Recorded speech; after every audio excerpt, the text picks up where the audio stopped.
اللہ الرحمن الرحیم۔ ان بیانات کے سلسلے میں ہم کوشش یہی ہوتی ہے کہ ایسے گناہ جن کو معاشرے میں گناہ سمجھا نہیں جا رہا، ان گناہوں کی طرف عوام الناس کی توجہ دلائی جائے۔ انہی میں سے ایک گناہ ہے یتیم کا مال ناحق کھانا۔ اب یہ اتنا عام ہو چکا ہے کہ کبھی اس طرف ہماری توجہ جاتی ہی نہیں کہ یہ کیا ہے۔ تو تھوڑا سا میں اس کی تعریف آسان الفاظ میں آپ کو بتا دوں کہ یہ کیا ہے۔ وہ نابالغ بچہ جس کا باپ فوت ہو گیا۔ اب پہلی تو بات یہ کہ یتیم کی تعریف یہ کہ یتیم اس کو کہتے ہیں، اس نابالغ کو کہتے ہیں جس کا والد فوت ہو گیا۔ یعنی جب لڑکا بالغ ہو گیا اور اب اس کا باپ فوت ہوا تو اب وہ یتیم نہیں کہلوائے گا۔ اور اسی طریقے سے لڑکی جو ہے وہ جب تک اس میں نکاح نہ اس کا ہو جائے تو اس سے پہلے وہ اس میں رہے گی۔ بہرکیف وہ نابالغ بچہ یا بچی جس کا والد فوت ہو گیا، اس کی مال، اس کی جائیداد پر قبضہ کر لینا، یہ کیا ہے؟ یتیم کا مال ناحق کھانے کی یہ تعریف ہے۔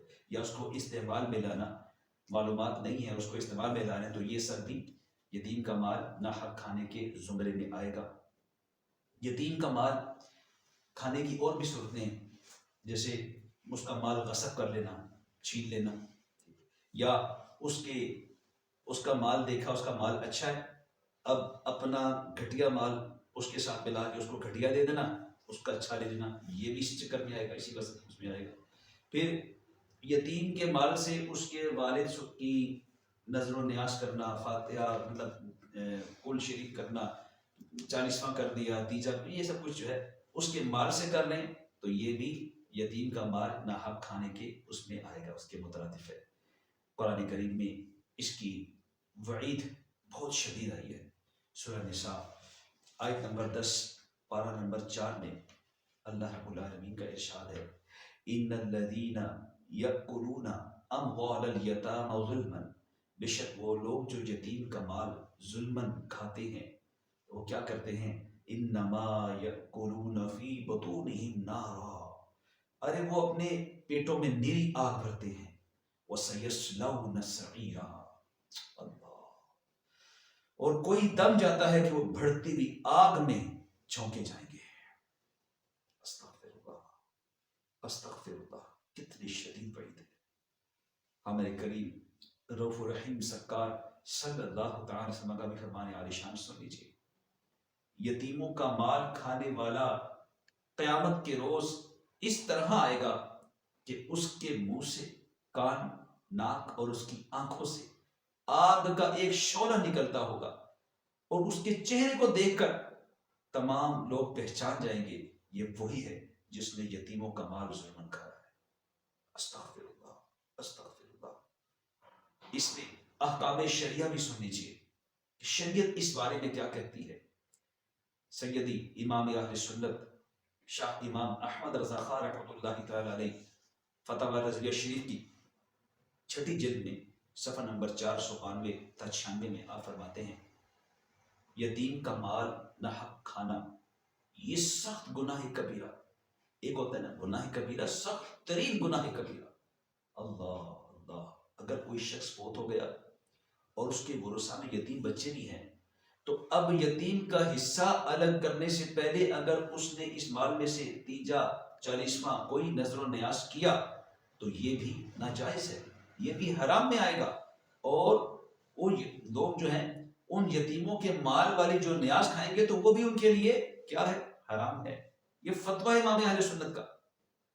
یتیم کو تحفہ دے تو سکتے ہیں لیکن اس سے لے نہیں سکتے، کیونکہ یتیم کی تعریف یہ کہ نابالغ ہے، نابالغ کی تو اپنی ملکیت نہیں ہے۔ اللہ، پھر جس نے یتیم کا مال کھایا اور وہ ظن غالب کرتے ہوئے اب اس کو توبہ کی آ گئی، اس کو سمجھ آ گئی کہ میں نے یتیم کا مال کھایا، تو اب وہ توبہ کرتے ہوئے کیا کرے گا؟ اس کا ظن غالب ہے کہ میں نے مثال اتنا مال کھایا، اتنا مال اس کو لوٹا ہے، لیکن ساتھ اس سے معافی مانگے گا۔ اور یاد رکھیے یتیم کیونکہ نابالغ ہے تو وہ اس کو معافی کا بھی اختیار نہیں ہے۔ ہاں، اگر وہ بالغ ہو جاتا ہے اور بلوغت کے بعد اس کو معاف کرتا ہے تو پھر اس کی معافی کا اعتبار کیا جائے گا۔ اللہ، اب یہ گناہ کیوں ہو رہا ہے؟ اس کا سبب بھی جان لیجیے۔ تو سب سے بڑی بات تو سب کے سامنے ہے، لالچ، مال جمع کرنے کی لالچ۔ پھر دوسرا علم دین کی کمی۔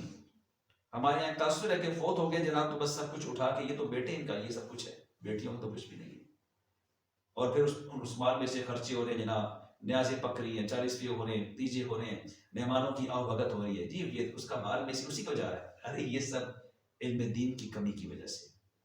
یاد رکھیے شرعی معلومات نہ ہونے کی وجہ سے ہم اس گناہ میں ملوث ہو جاتے ہیں۔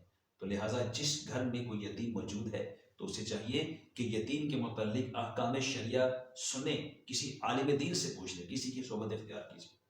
اور یہ اتنا سینسٹیو معاملہ ہے، اتنا شدید گناہ ہے کہ اللہ ہمیں سے معاف فرمائے۔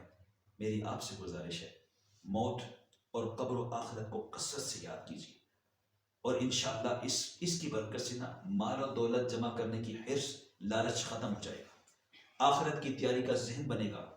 ہر مسلمان بالخصوص وہ شخص جس کی پرورش میں کوئی یتیم ہو، وہ آپ شرعی مسائل کو سمجھے، سیکھے، تاکہ جہالت کی وجہ سے ناحق یتیم کا مال کھانے کا گناہ سر پہ نہ لے۔ اللہ، یتیم کا مال کھانے کے جو عذابات ہیں ان کو سنتے رہا کریں تاکہ دل ڈر سے، ان سے کیا ہوگا، دل میں خوف خدا پیدا ہوگا، گناہوں سے بچنے کا ذہن بنے گا، نیکیاں کرنے کا ذہن بنے گا۔ اللہ کریم ہم سب کو دین متین کا علم حاصل کرنے والا بنا دے، آمین بجاہ نبی الامین صلی اللہ علیہ وسلم۔